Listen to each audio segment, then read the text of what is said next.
Alors tout à l'heure, j'étais assise, au soleil, en train de lire tranquillement et je me suis aperçue qu'en même temps, dans ma tête, je continuais à réfléchir un petit peu. Hier aux Indos de Paris, on a parlé des koans et je parlais du koan en disant: «C'est le breakthrough», breakthrough, c'est-à-dire quelque chose qui casse et qui nous fait passer à travers, notre vision du monde, notre vision de nous-mêmes, enfin, voilà, tout ce qu'on sait, en fait. Et quelqu'un avait cité le koan, au sommet d'un mât de 30 pieds, avancé encore d'un pas.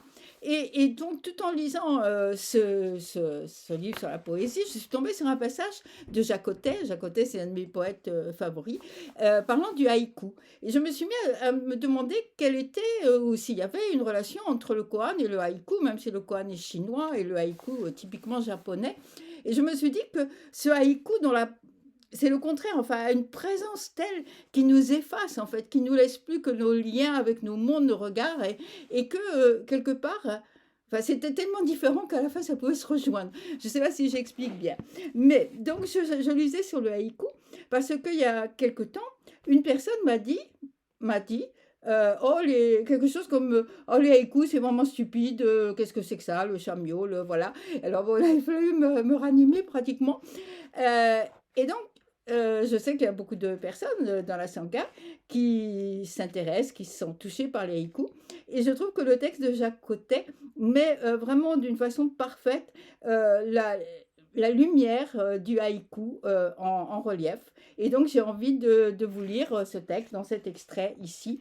Il dit qu'il y ait une espèce d'infini, un reflet d'infini, dans un poème bâti avec des mots. C'est là peut-être le plus grand mystère, que l'infini puisse entrer dans le fini et de la rayonner. Donc voilà, déjà, là, je trouve que, bien sûr, je parle beaucoup de la lumière et de l'infini, du sans forme, du sans limite, etc. Et cette idée de l'infini qui rentre dans le fini, ben, ça me semble une très belle image pour notre vie de chaque instant. Je continue. Je découvris, en ce moment particulièrement obscur de la vie, où l'on sent s'éloigner la jeunesse, la poésie japonaise, en particulier le genre traditionnel du haïku. Pourquoi lui ai-je accordé d'emblée tant de prix?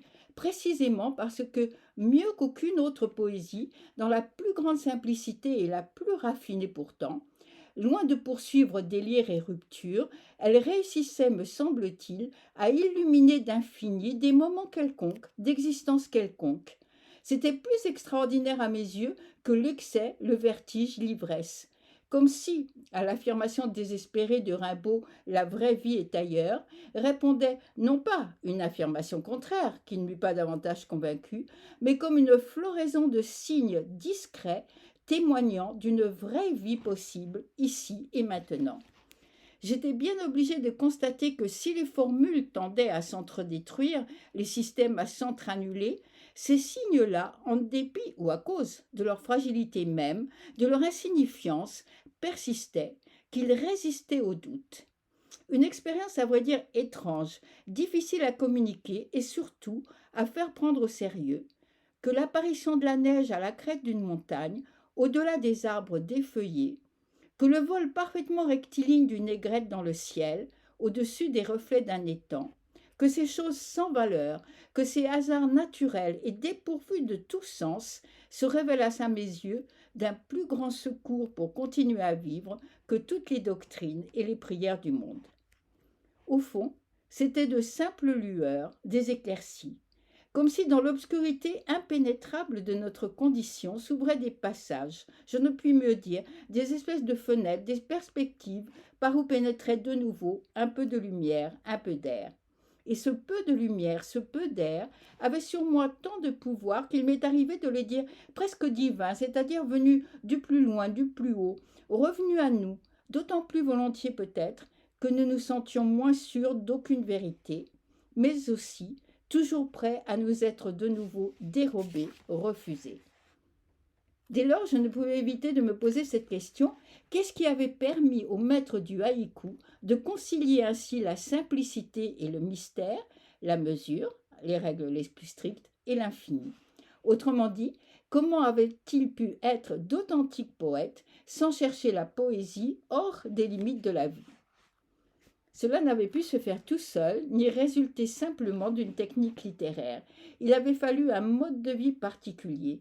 Ces hommes avaient dû être, autant que je pouvais en juger, sinon toujours des vagabonds, du moins des hommes peu encombrés de biens matériels, très indépendants à l'égard du pouvoir, mais respectueux du passé, qu'ils fêtaient en se rendant fidèlement sur la tombe des vieux maîtres.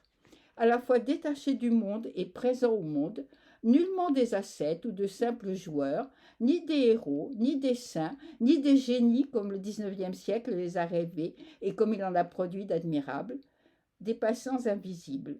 Et parce qu'ils étaient invisibles, le monde pouvait transparaître à travers eux, leur passage même semblait révéler une lumière inépuisable. Voici ce texte de Jacotet que vraiment j'ai eu envie de partager avec vous et le monde pouvait transparaître à travers eux et ça m'a rappelé vraiment ce que j'ai dit déjà toujours de mes lectures de Ryokan, qu'il disparaissait et qu'il laissait le monde passer à travers lui. Et voilà, je trouve que ce Jacotet a su résumer cette merveille que sont les haïkus et la lumière que on n'ose même pas dire poésie, hein, puisque ni Dogen ni Ryokan ne voulaient écrire de la poésie. En fait, je pense qu'ils veulent juste écrire le monde comment il apparaît quand nous ne sommes plus là. Merci beaucoup et à bientôt.